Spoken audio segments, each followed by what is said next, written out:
大家好，我是董香明。熬猪油到底用水还是用油？好多朋友都不知道，今天就给大家分享一下详细做法和技巧。熬好的猪油颜色洁白无腥味，炒菜放一点味道特别香。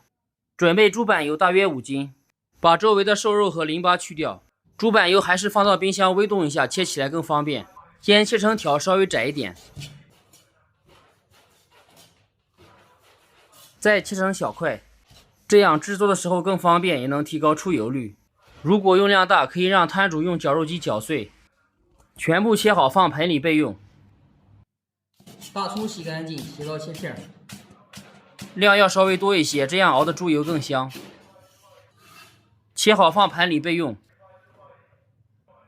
姜洗干净，不用去皮，切片，稍微薄一点。姜的主要作用是去腥，是葱的1/3就可以。再加入少量大料。切好的猪板油冷水下锅焯水，加入适量高度白酒去腥。开锅以后撇掉浮沫，焯水并不会熬出太多猪油，主要是去一下腥味。2-3分钟以后捞出控干。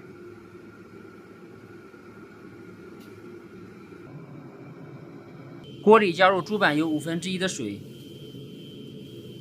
猪板油下锅，用水熬不仅容易掌握，颜色洁白，而且纯度更高。用油熬效果要差很多。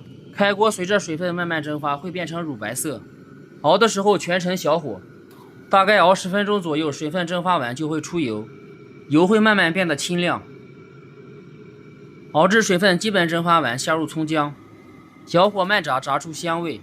这一步跟熬葱油有一点相似。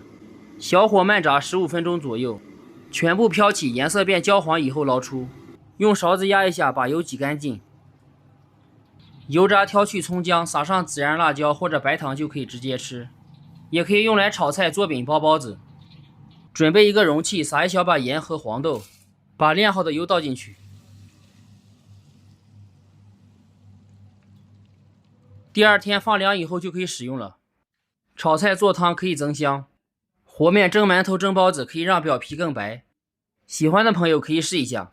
这个盖起来放冰箱冷藏，放半年不会坏。